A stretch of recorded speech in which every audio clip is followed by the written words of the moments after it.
মা, আজকে তোমাকে বৃদ্ধাশ্রমে নিয়ে যাব, রেডি হয়ে নাও। আজ কতগুলো বছর তুমি আমাদের সাথে নেই।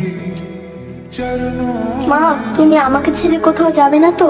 আমি তোকে ছেড়ে কোথায় যাবো খোকা? আজ সে অনেক বড় ইঞ্জিনিয়ার, সবাই ভরসা করে তার উপর। কই হলো তোমার? খোকা, নাস্তা মিস করিস না, সকালের নাস্তা মিস করলে তো কিন্তু শরীর খারাপ করে। লেট হয়ে যাচ্ছে, চলো।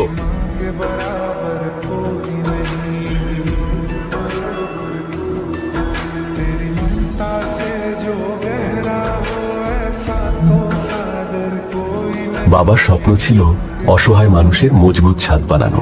আমি আমার বাবার স্বপ্ন বাস্তবায়ন করেছি। খোকা, আমাকে ছেড়ে কখনো যাবি না তো? আমি তোমাকে ছেড়ে কোথায় যাব মা? দেখি